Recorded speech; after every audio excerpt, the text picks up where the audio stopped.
નમસ્કાર દર્શક મિત્રો, education by Kakadiya sir YouTube ચેનલમાં આપનું હાર્દિક સ્વાગત છે। તો દર્શક મિત્રો, આજે આપણે જોઈશું કે ઇલેક્ટ્રિકલ પાવર જનરેશન એટલે કે આઈટીઆઈ ઇલેક્ટ્રિશિયન અને વાયરમેન ટ્રેડ માટે ચેપ્ટર નંબર 56। તો કે આની અંદર આપણે જોઈશું કે થર્મલ પાવર પ્લાન્ટ કેવો હોય છે, હાઇડ્રો પાવર પ્લાન્ટ કેવો હોય છે, wind power plant, solar power plant વગેરે વિશે વિગતવાર આપણે આ ચેપ્ટરની અંદર ચર્ચા કરીશું।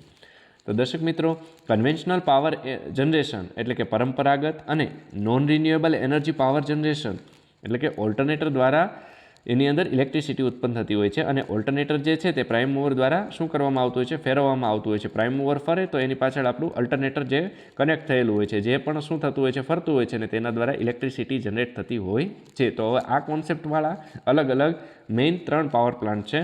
તો કે 3 રીતે વિદ્યુત ઉત્પન્ન કરી શકાતું હોય છે। તેમાં સૌપ્રથમ આવે છે થર્મલ પાવર સ્ટેશન, બીજું આવે છે હાઇડ્રો પાવર સ્ટેશન અને ત્રીજું આવે છે ન્યુક્લિયર પાવર સ્ટેશન।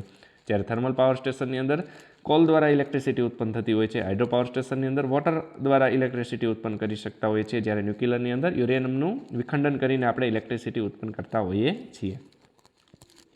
તો દર્શક મિત્રો, હવે પાવર જનરેશનની વાત કરીએ તો તેમાં સૌપ્રથમ આવે છે સૂર્ય એટલે કે ફોટોવોલ્ટિક સેલ દ્વારા ગરમીનો ઉપયોગ ફોટોવોલ્ટિક સેલ દ્વારા વોલ્ટેજ ઉત્પન્ન કરવા માટે થતો હોય છે, જે સોલાર પાવર પ્લાન્ટની અંદર જે આપણે યુઝમાં લેતા હોય છે। જે સન દ્વારા તેની અંદર શું થાય છે કે ફોટોવોલ્ટિક સેલ ગરમ થાય છે અને તેના દ્વારા શું થતું હોય છે, ઇલેક્ટ્રિસિટી ઉત્પન્ન થતી હોય છે। ત્યાર પછી પવન દ્વારા એટલે કે વિન્ડ દ્વારા, તો કે જ્યારે 30થી 50 માઇલ્સ કલાકનો પવન ફૂંકાતો હોય ત્યાં પવનચક્કી દ્વારા શું થતું હોય છે, વિદ્યુતનું ઉત્પાદન કરવામાં આવતું હોય છે। એટલે પવન દ્વારા પવનચક્કીનું રોટેશન થાય અને ઇલેક્ટ્રિસિટી ઉત્પન્ન થતી હોય છે। ત્યાર પછી વાત કરીએ પાણીની, એટલે કે ડેમ બાંધીને પાણીનો સંગ્રહ કરવામાં આવે છે, પછી તેની સ્થિતિ ઉર્જાનું ગતિ ઉર્જામાં અને ગતિ ઉર્જાનું યાંત્રિક ઉર્જામાં રૂપાંતર કરવામાં આવે છે। એટલે કે સૌપ્રથમ આપણે સ્થિતિ ઉર્જાનું ગતિ ઉર્જામાં રૂપાંતર કરીએ અને ત્યાર પછી તે ગતિ ઉર્જાનું પાછું રોટેશન કરીને યાંત્રિક ઉર્જામાં રૂપાંતર કરતા હોઈએ છીએ। ત્યાર પછી બળતણની વાત કરીએ, એટલે કે બળતણ જે છે તેને શું કરવામાં આવે છે, ઘન છે, પ્રવાહી છે કે વાયુ છે, આ બળતણનું દહન કરવામાં આવે છે અને ત્યાર પછી તેમાંથી ગરમી ઉત્પન્ન કરવામાં આવે છે। હવે આ બળતણ જે છે તે ગરમ થાય એટલે કે કેની અંદર નોર્મલી ગરમ થતું હોય છે, તો કે બોઇલરની અંદર તે ગરમ થતું હોય છે। ત્યાર પછી તેનું વોટર એમાં રહેલું હોય તો એનું શું થાય છે, સ્ટીમમાં રૂપાંતર થાય છે અને તેના દ્વારા જે સ્ટીમ બને છે તે ટર્બાઇન દ્વારા ચલાવી અને તેમાંથી આપણે અલ્ટરનેટર કનેક્ટ કરી ઉર્જા ઉત્પન્ન કરતા હોઈએ છીએ। તો આ થઈ ગયો બળતણનો કોન્સેપ્ટ। હવે ત્યાર પછી ન્યુક્લિયર ઉર્જાની વાત કરીએ તો ન્યુક્લિયર ફિઝન દ્વારા ગરમી ઉત્પન્ન કરવામાં આવે છે। આ પ્રક્રિયા ન્યુક્લિયર રિએક્ટરની અંદર થતી હોય છે। આપણે ઘણા રિએક્ટર વિશે નામ સાંભળેલું હોય કે અહીંયા રિએક્ટર આવેલા છે, તેની અંદર આ રીતનો કોન્સેપ્ટ હોય છે ન્યુક્લિયર ઉર્જાનો। તો કે તેની અંદર વાત કરીએ તો 1 કિલોગ્રામ જેટલું 1 કેજી ન્યુક્લિયર ફ્યુલની એનર્જી એ 4500 ટન કોલસાની બરાબર હોય છે। એટલે ખાલી 1 કિલો ન્યુક્લિયર ફ્યુલ એનર્જી છે તો એની કન્સેપ્ટમાં કમ્પેરિઝનમાં 4500 ટન કોલસાના બરાબર હોય છે। એટલે કે આના ખૂબ જ નાનો જથ્થો હોય તો પણ ખૂબ મોટી વિશાળ માત્રામાં આ એનર્જી પૂરી પાડતું હોય છે। આપણે અણુબોમ્બની અંદર ન્યુક્લિયર ઉર્જા જ વપરાતી હોય છે। ત્યાર પછી આનું વાત કરીએ ન્યુક્લિયર ઉર્જા માટે કયા કયા ફ્યુલ હોય છે, તો કે તેમાં યુરેનિયમ છે, થોરિયમ છે કે જે વગેરે ન્યુક્લિયર ફ્યુલ તરીકે કાઉન્ટ કરવામાં આવતા હોય છે, ગણતરીમાં લેવામાં આવતા હોય છે। તો આ થઈ ગઈ ન્યુક્લિયર ઉર્જા। ત્યાર પછી આપણે વાત કરીએ કે કોઈ પણ પાવર પ્લાન્ટની અંદર બળતણનું કેલોરીફિક વેલ્યુ મૂલ્ય જાણવું ખૂબ જ જરૂરી છે। જેનું કેલોરીફિક મૂલ્ય સારું તેમ તેની દહન કરવાની ક્ષમતા કેવી છે, તે બળતણની સારી। તો હવે આના વિશે આપણે વાત કરીએ તો કે પ્રતિ કિલોગ્રામ ઉત્પન્ન થતી ગરમીના જથ્થાને કેલોરીફિક મૂલ્ય કહે છે। ત્યાર પછી 1 કિલોગ્રામ એન્થ્રેસાઇટ એટલે કે આ કોલસાનો ટાઈપ જ છે, એન્થ્રેસાઇટ કોલસો છે, તેનું દહન કરતાં 8500 કિલો કેલેરી ઉર્જા મળે છે। એટલે કે એન્થ્રેસાઇટ કોલસાની કેલોરીફિક વેલ્યુ કેટલી થઈ, 8500 કિલો કેલેરી કિલોગ્રામ થઈ। ત્યાર પછી વાત કરીએ ઘન પ્રવાહી બળતણનું કેલોરીફિક મૂલ્ય કિલો કેલેરી પ્રતિ કિલોગ્રામના સ્વરૂપમાં દર્શાવવામાં આવે છે અને વાયુ બળતણનું કિલો કેલેરી પ્રતિ લીટર એકમમાં દર્શાવવામાં આવતું હોય છે। આ યુનિટની વાત થઈ ગઈ ઘન પ્રવાહી અને વાયુ બળતણની કેલોરીફિક વેલ્યુના યુનિટની। ત્યાર પછી કેલોરીફિક મૂલ્યની વાત કરીએ તો કે સૌપ્રથમ સૌથી સારું કેલોરીફિક મૂલ્ય એન્થ્રેસાઇટ કોલસાનું હોય છે, ત્યાર પછી બિટુમિનસ કોલસાનું હોય છે અને ત્યાર પછી લિગ્નાઇટ એટલે કે લિગ્નાઇટનું કેલોરીફિક વેલ્યુ સૌથી ઓછું હોય છે, ત્યાર પછી બિટુમિનસનું એનાથી વધારે અને ત્યાર પછી એન્થ્રેસાઇટનું સૌથી સારું હોય છે। તો કે આ ઘન પદાર્થ, પ્રવાહી પદાર્થ અને વાયુ બળતણ જે છે તેનું કેલોરીફિક મૂલ્ય જે છે તે આ પ્રમાણે આપણે કાઉન્ટ કરતા હોઈએ છીએ। હવે વાત કરીએ થર્મલ પાવર પ્લાન્ટની, તો કે થર્મલ પાવર પ્લાન્ટની અંદર શું હોય છે, તો કે એના અલગ અલગ વિભાગ પાડવામાં આવેલા છે. તેમાંથી સૌપ્રથમ આપણે વિભાગની વાત કરીએ તો call handling plant. Call handling પ્લાન્ટની અંદર શું હોય છે, તો કે આ પ્રમાણે આપણે આકૃતિમાં જોઈ શકીએ છીએ કે તેની અંદર શું થતું હોય છે, તો કે અલગ અલગ સાઇઝનો કોલસો આવેલો હોય છે. હવે એ કોલસાને જે છે એ કોલ ક્રશર દ્વારા તોડવામાં આવે છે અને પ્રોપર સાઇઝ 4 mm છે, 6 mm છે, 8 mm છે, એવી અલગ અલગ સાઇઝનો કોલસો તૈયાર કરવામાં આવે છે. અને ત્યાર પછી આ કોલસો તૈયાર થાય કોલ હેન્ડલિંગ પ્લાન્ટની અંદર, ત્યાર પછી એને આપણે બોઇલરની અંદર મોકલવા માટે પ્રિપેર કરવામાં આવતો હોય છે. જે આખો કોન્સેપ્ટ જે છે કોલસાનો એ કોલ હેન્ડલિંગ પ્લાન્ટની અંદર થતો હોય છે, થર્મલ પાવર પ્લાન્ટની વાત કરીએ તો. ત્યાર પછી બીજું આવે છે એશ હેન્ડલિંગ વિભાગ. હવે એશ હેન્ડલિંગ વિભાગ એટલે કે આપણે કોલસો જે છે બોઇલરની અંદર મોકલીએ છીએ એટલે એનું શું થઈ જાય છે, તો કે એ બોઇલરની અંદર સળગી જાય છે કોલસો. ત્યાર પછી એનું રૂપાંતર કેમાં થતું હોય છે, એશમાં થતું હોય છે. તો કે આ જે આકૃતિમાં આપણે જોઈ શકીએ છીએ કે આખું એશ હેન્ડલિંગ વિભાગ હોય છે. આની અંદર ફ્લાય એશ હોય છે, બર્ન એશ હોય છે. તો કે ફ્લાય એશ હોય છે તે શું થાય છે કે એનું આપણે એક બંકર ભરવામાં આવતું હોય છે અને એ આખું બંકર જે છે આ એશ હેન્ડલિંગ વિભાગ દ્વારા એનું પછી ત્યાર પછી એને આપણે વ્યવસ્થિત ડિસ્પેચ કરી અને એનો યુઝ કરી શકતા હોઈએ છીએ. કે જે સિમેન્ટ ફેક્ટરીમાં જે યુઝ થતો હોય છે સિમેન્ટ બનવા માટે, તો કે એ આ કોલમાંથી એશ હેન્ડલિંગ વિભાગ પાસેથી પરચેસ કરતા હોય છે. એટલે કે આપણે એશનું પણ ડિવિઝન જે છે તે વ્યવસ્થિત રીતે કરતા હોઈએ છીએ થર્મલ પાવર પ્લાન્ટની અંદર. તો આ થઈ ગયો આપણે આકૃતિ દ્વારા જોઈ શકીએ છીએ એશ હેન્ડલિંગ વિભાગ. ત્યાર પછી વાત કરીએ સ્ટીમ જનરેટિંગ વિભાગ. સ્ટીમ જનરેટિંગ વિભાગ એટલે કે જ્યાં સ્ટીમનું જનરેશન થાય છે તે. તો કે સ્ટીમનું જનરેશન ક્યાં થાય છે, તો કે બોઇલરની અંદર કોલસો સળગે છે, તો કે એની આજુબાજુ શું રહેલું છે, વોટરવોલ રહેલી છે. તો કે વોટરવોલની અંદર શું રહેલું છે, પાણી રહેલું છે. તો કે ત્યાર પછી ક્યાં જાય છે પાણી, તો કે એનું સ્ટીમમાં રૂપાંતર થાય છે સ્ટીમ ડ્રમ મારફતે.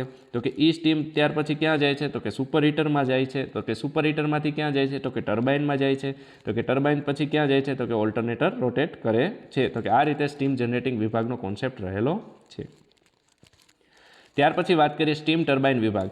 સ્ટીમ ટર્બાઇનની અંદર શું હોય છે, તો કે સ્ટીમ જે છે એ સુપર હીટરની અંદર જનરેટ થઈ ગઈ હોય બોઇલરની અંદર, ત્યાર પછી આખી સ્ટીમ જે છે એ ક્યાં જતી રહી છે, તો કે ટર્બાઇન વિભાગની અંદર જતી રહી છે અને એ ટર્બાઇનને શું કરતું હોય છે, રોટેટ કરતું હોય છે. અને આપણા ટર્બાઇન સાથે શું કનેક્ટ હોય છે, ઓલ્ટરનેટર, કે જે ઇલેક્ટ્રિસિટી જનરેટ કરતું હોય છે. તો આપણે આકૃતિ દ્વારા જોઈ શકીએ છીએ સ્ટીમ ટર્બાઇન વિભાગ આ રીતનો હોય છે. આ બીજી ઇમેજ છે કે જેની અંદર ઓપન ટર્બાઇન બતાવેલું છે કે કેવી રીતના એના અલગ અલગ ગેજ હોય છે કે જે આપણે જોઈ શકીએ છીએ ઇમેજ દ્વારા. ત્યાર પછી વાત કરીએ આપણે દર્શક મિત્રો તો કે પાવર જનરેશન વિભાગ, કે જ્યાં પાવરનું જનરેશન થતું હોય છે ઓલ્ટરનેટર દ્વારા. આપણે અલગ અલગ બે ઇમેજ દ્વારા જોઈ શકીએ છીએ.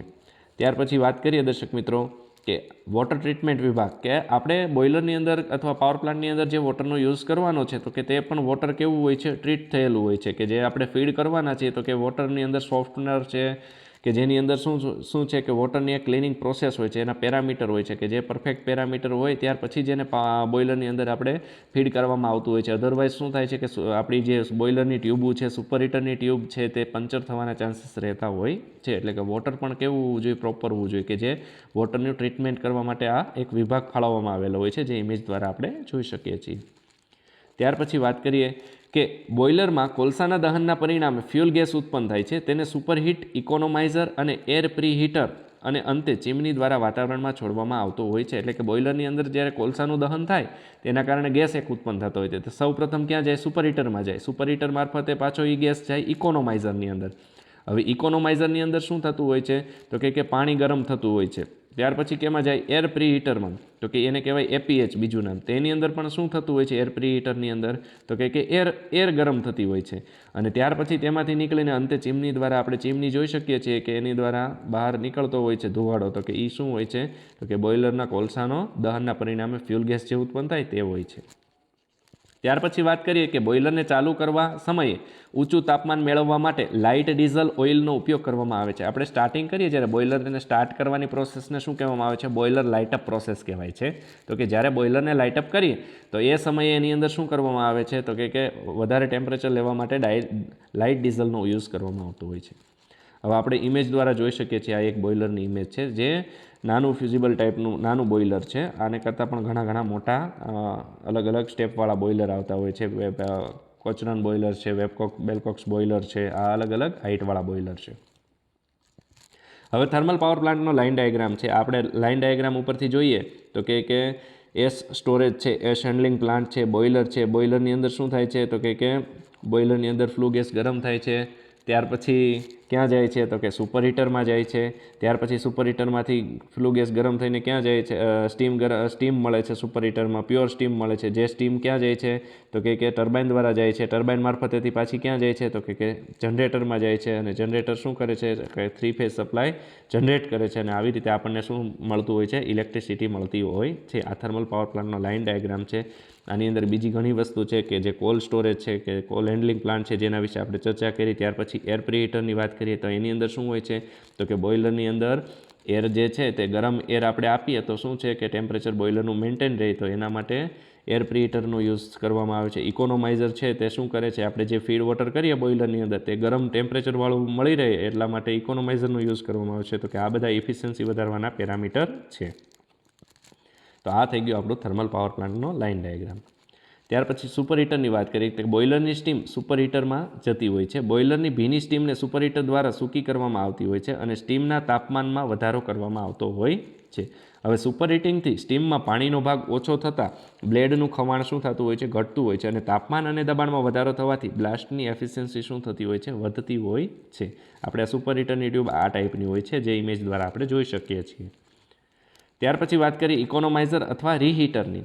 હવે ઇકોનોમાઇઝરમાં શું હોય છે, બોઇલરને અપાતું પાણી પહેલાં ઇકોનોમાઇઝરમાંથી આવે છે અને ઇકોનોમાઇઝરમાં સુપર હીટરમાંથી બહાર આવતા ફ્લુ ગેસ પસાર કરવામાં આવે છે, જેથી પાણીનું તાપમાન વધે છે અને પ્લાન્ટની કાર્યક્ષમતામાં શું થતો હોય છે, વધારો થતો હોય છે. આપણે આકૃતિ દ્વારા જોઈ શકીએ છીએ એક બાજુથી શું આવે છે, પાણી આવે છે, અને એક બાજુથી શું આવે છે, ગરમ ફ્લુ ગેસ આવતો હોય છે, તો કે જે ઇન અને આઉટ થતા હોય છે.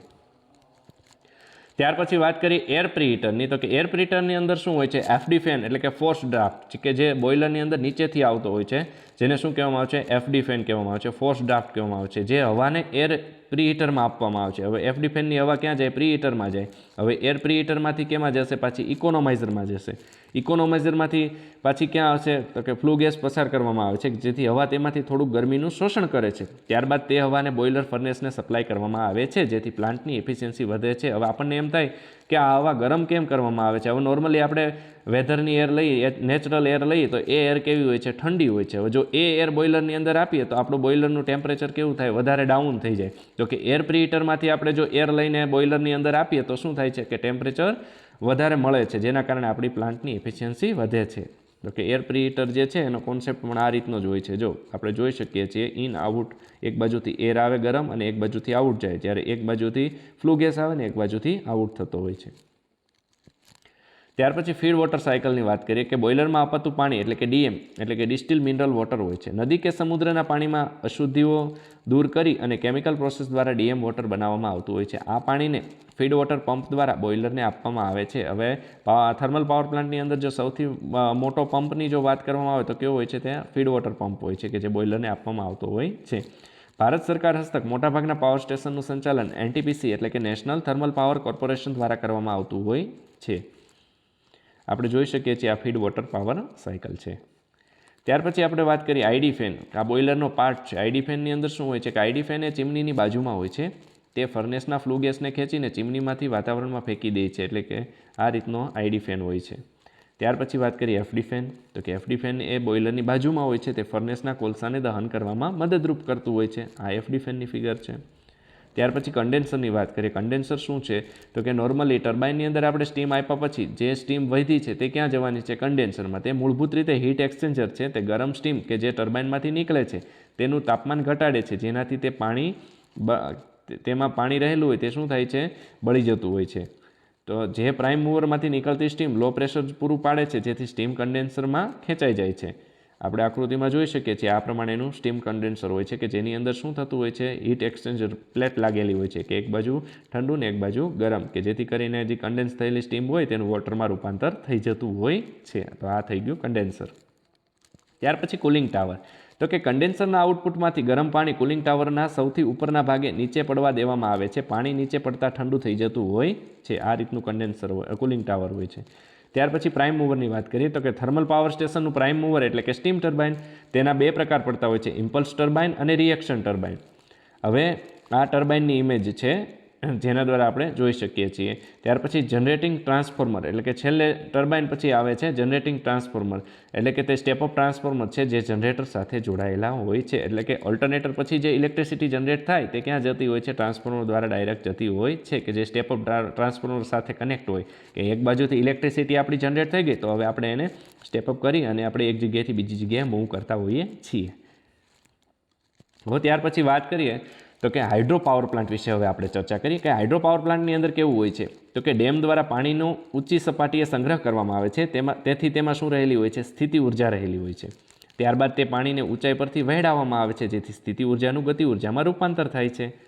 ત્યારબાદ તેના દ્વારા વોટર ટર્બાઇન ફેરવવામાં આવે છે. હવે વોટર ટર્બાઇન ફરે એટલે કે આ ગતિ ઉર્જાનું યાંત્રિક ઉર્જામાં રૂપાંતર કરવામાં આવતું હોય છે. હવે ટર્બાઇન જે છે એ ઓલ્ટરનેટરને ફેરવે છે, તેથી યાંત્રિક ઉર્જાનું કેમાં રૂપાંતર થાય છે? વિદ્યુત ઉર્જામાં રૂપાંતર થતું હોય છે. હવે હાઇડ્રો પાવર સ્ટેશનનો સ્ટાર્ટિંગ ખર્ચો એટલે કે શરૂઆતનું મૂલ્ય વધારે હોય છે, પરંતુ રનિંગ ખર્ચો કેવું હોય છે? ઓછો હોય છે, કારણ કે તેમાં મેન્ટેનન્સ કેવું હોય છે? ઓછું હોય છે. આપણે હાઇડ્રો પાવર પ્લાન્ટ જે છે એ આ રીતે જોઈ શકીએ છીએ. જો રિઝર્વર છે ત્યાં શું કરવામાં આવે છે? પાણીનું સ્ટોરેજ છે કે જે ડેમ હાઇટ ઉપર બાંધવામાં આવેલો છે, ત્યાંથી પાણીનું જો ફ્લો થાય છે એટલે કે શું થશે? પાણીનો ફ્લો થશે એટલે નીચે છેક ટર્બાઇન સુધી જતું રહેશે, એટલે કે ટર્બાઇન ફરશે એટલે ટર્બાઇનની સાથે શું કનેક્ટ છે? જો ઓલ્ટરનેટર એટલે કે જનરેટર કનેક્ટ છે, તે ઇલેક્ટ્રિસિટી જનરેટ કરશે અને ત્યાર પછી ટ્રાન્સફોર્મર દ્વારા સ્ટેપઅપ કરી અને આપણે શું કરીએ છીએ? સેન્ડ કરતા હોઈએ છીએ પાવર એક જગ્યાએથી બીજી જગ્યાએ.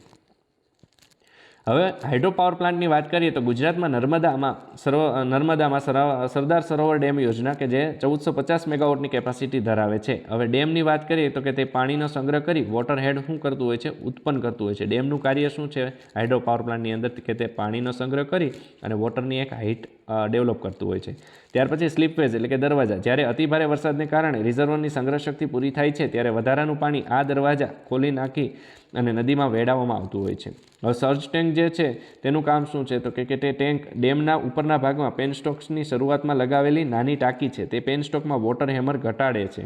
એટલે કે વોટરનું હેમર એટલે કે વોટર વધારે પડતું ફ્લો થાય, પણ જો પાણી એની અંદર પાણી પહેલેથી જ થોડું ભરેલું હોય તો કે એક વોટર એકબીજા વોટર સાથે અથડાય તો શું થાય છે કે એના કારણે જે હેમરિંગ થતું હોય છે તે ઘટી જતું હોય છે, જેના કારણે શું છે કે પેનસ્ટોકમાં વહેતા પાણીમાં વધઘટ થાય ત્યારે તે વધારાના પાણીને લઈ લે છે, જેથી પેનસ્ટોકને ઉચ્ચ દબાણ સામે શું કરી શકીએ? આપણે રક્ષણ કરી શકતા હોઈએ છીએ. હવે પેનસ્ટોક શું હોય છે તો કે રિઝર્વરથી ટર્બાઇન સુધી પાણી પહોંચાડનારી પાઇપને શું કહેવામાં આવે છે? પેનસ્ટોક કહેવામાં આવે છે. હવે ટર્બાઇન જે છે એ વાત કરીએ આ હાઇડ્રો પાવર પ્લાન્ટની અંદર તો કે બે પ્રકારના હોય છે. ઇમ્પલ્સ ટર્બાઇન તો તેમાં આવે છે પેલ્ટન કે જે તે હાઈ હેડ માટે વપરાય છે. ત્યાર પછી બીજું આવે છે રિએક્શન ટર્બાઇન. તો રિએક્શન ટર્બાઇનની અંદર આવે છે ફ્રાન્સિસ ટર્બાઇન તો કે તે મીડિયમ હેડ માટે હોય છે. ત્યાર પછી આવે છે કામ્પ્લન ટર્બાઇન તો કે તે લો હેડ માટે હોય છે. હવે આપણે ઇમ્પલ્સ ટર્બાઇન અને રિએક્શન ટર્બાઇન આપણે આ રીતના હોય છે, આપણે આકૃતિઓની અંદરથી જોઈ શકીએ છીએ કે એની અંદર કઈ રીતનું રોટર હોય છે, સ્ટેટર હોય છે અને એનું રોટેશન કઈ રીતનું હોય છે, મૂવિંગ બકેટ કઈ રીતના હોય છે, જે આકૃતિ પરથી જોઈ શકીએ છીએ. તો કે આ થઈ ગયું આપણું હાઇડ્રો પાવર પ્લાન્ટ. હવે ત્યાર પછી ઉર્જાના બિનપરંપરાગત સ્ત્રોત એટલે કે નોન કન્વેન્શનલ એનર્જી, તેમાં સૌપ્રથમ આવે છે સોલાર, પછી આવે છે વિન્ડ, ત્યાર પછી આવે છે હાઇડ્રો, ત્યાર પછી આવે છે બાયોગેસ, ત્યાર પછી આવે છે જીઓથર્મલ અને ત્યાર પછી આવે છે વેવ અને ટાઇડલ એનર્જી. અને ત્યાર પછી હવે વિન્ડ એનર્જી વિશે આપણે વાત કરીએ કે કાઇનેમેટિક એનર્જી એટલે કે ગતિ ઉર્જાનું વિદ્યુત ઉર્જામાં રૂપાંતર કરે છે. એટલે કે પવનની ઝડપ 25 કિલોમીટર પ્રતિ હવરની ઝડપેથી 40 કિલોમીટર પ્રતિ હવરની ઝડપે હોય ત્યાં સ્થાપવામાં આવતું હોય છે. યો સિસ્ટમ હોય છે એની અંદર. કેવી સિસ્ટમ હોય છે? યો સિસ્ટમ. હવે તેની વાત કરીએ તો તેનું કાર્ય કેવું હોય છે? નેસલને પવનની દિશા તરફ ફિક્સ કરવાનું હોય છે, તેનાથી પવન અને એનર્જીમાં મહત્તમ ઉપયોગ થઈ શકે. ત્યાર પછી નેસલની વાત કરીએ તો કે પવનચક્કીના હબની shaft, gearbox, braking system, generator વગેરેને બસના આકાર જેવા કનેક્ટરમાં ફિક્સ કરવામાં આવે છે. તેને શું કહેવામાં આવે છે? નેસલ કહેવામાં આવે છે. નેસલને યો સિસ્ટમની બેરિંગ ઉપર ફિક્સ કરવામાં આવે છે. કોમર્શિયલ વિન્ડ પાવર સ્ટેશનમાં ઇન્ડક્શન ટાઈપ જનરેટર, અસિંક્રોનસ જનરેટર વધારે વપરાય છે. તેની રચના સ્લિપ રિંગ મોટર જેવી જ હોય છે. જનરેટર સિંક્રોનસ સ્પીડ કરતાં વધુ ઝડપે ફરે તો પાવર જનરેટર પણ કરે છે. હવે આપણે આકૃતિની અંદર જોઈ શકીએ છીએ કે બ્લેડ કેવી હોય છે, રોટર કેવું હોય છે, પાવર કેબલ ક્યાં આવેલો છે, ટાવર ક્યાં આવેલું છે, યો ડ્રાઈવ, યો મોટર, જનરેટર, જે બધું આપણે એનિમોમીટર, નેસલની જે વાત કરી તે ક્યાં જે આપણે એરોસ દ્વારા આપણે જોઈ શકીએ છીએ કે આ પ્રકારે હોય છે. ત્યાર પછી એનિમોમીટરની વાત કરીએ તો કે તે પવનની ગતિ માપવાનું યંત્ર છે. તે ગતિ માપ સેન્સર દ્વારા સેન્સ કરી બ્લેડનો એંગલ ચેન્જ કરે છે, જેથી મહત્તમ પવન ઉર્જાનો ઉપયોગ કરી શકાય છે. ત્યાર પછી વિન્ડ વેન તો કે તે યોગ્ય કમાન્ડ આપી નેસલને પવનની દિશામાં ફેરવતું હોય છે. હવે શેટર પિચ કંટ્રોલર એટલે કે પવનની ઝડપ પ્રમાણે બ્લેડનો એંગલ બદલાવવા માટે વપરાય છે, જેથી પવન ઉર્જાનો મહત્તમ ઉપયોગ થઈ શકતો હોય છે. ત્યાર પછી બ્રેકિંગ સિસ્ટમ એટલે કે રોટર હબ, ગિયરબોક્સ વગેરેમાં પણ હોય છે. હવે આ વિન્ડ એનર્જીનો આપણે આ પણ એક ઇમેજ દ્વારા આપણે આની અંદર પણ અલગ વસ્તુ જોઈ શકીએ છીએ કે વિન્ડ દ્વારા શું થાય છે, બ્લેડ હોય છે, ક્યાં હબ હોય છે, ક્યાં પીચ સિસ્ટમ હોય છે, ક્યાં નેસલ હોય છે, આ પણ ઇમેજ દ્વારા આપણે જોઈ શકીએ છીએ. ત્યાર પછી સોલાર એનર્જીની વાત કરીએ આપણે તો કે સોલાર એનર્જી એટલે કેવી તો કે સૂર્યપ્રકાશમાંથી વિદ્યુત મેળવવા જે ડિવાઇસ વપરાય છે તેને સોલાર સેલ પણ કહે છે. સોલાર સેલ એટલે કે ફોટોવોલ્ટિક સેલ સિદ્ધાંત ઉપર કાર્ય કરતું હોય છે. મોટાભાગે સિલિકોન દ્વારા 3 પ્રકારનું મટીરિયલ બનાવવામાં આવે છે. તેના આધારે સેલના 3 પ્રકાર પડે છે: monocrystalline solar cell, polycrystalline solar cell, amorphous thin film crystalline solar cell. આપણે આકૃતિ દ્વારા જોઈ શકીએ છીએ કે આ પ્રમાણે અલગ અલગ સોલાર સેલ હોય છે. ફોટોવોલ્ટિક સેલ કોને કહેવાય, પછી મોડ્યુલ બનાવ્યું છે એ રીતનું હોય છે, પછી મોડ્યુલ ભેગી થઈને પેનલ બને છે અને પેનલ ભેગી થઈને એરે બનતું હોય છે. ત્યાર પછી વાત કરીએ સોલાર એનર્જીની તો કે સિલિકોન સોલાર સેલ 0.4 થી 0.7 જેટલા વોલ્ટેજ ઉત્પન્ન કરે છે. એટલે વધારે વોલ્ટેજ ઉત્પન્ન કરવા એક કરતાં વધારે સેલને સિરીઝમાં જોડવા પડે છે. સિરીઝની આ રચનાને પીવી મોડ્યુલ પણ કહેવામાં આવતું હોય છે. આપણે સેલ જોઈ શકીએ છીએ, પેલો એક સેલ આકૃતિ ઉપરથી જોઈ શકીએ છીએ, પછી મોડ્યુલ છે કે જે સેલને સિરીઝમાં જોડ્યા છે, ત્યાર પછી મોડ્યુલને સિરીઝમાં જોડી છે અને ત્યાર પછી સ્ટ્રિંગ જે છે એરે જે છે એને શું કર્યું છે, પેરેલલમાં કનેક્ટ કરી છે. હવે વધારે કરંટ અને વોલ્ટેજ મેળવવા માટે એક કરતાં વધારે મોડ્યુલને ફિઝિકલી અને ઇલેક્ટ્રિકલી જોડવાથી બનતી રચનાને પીવી પેનલ કહે છે.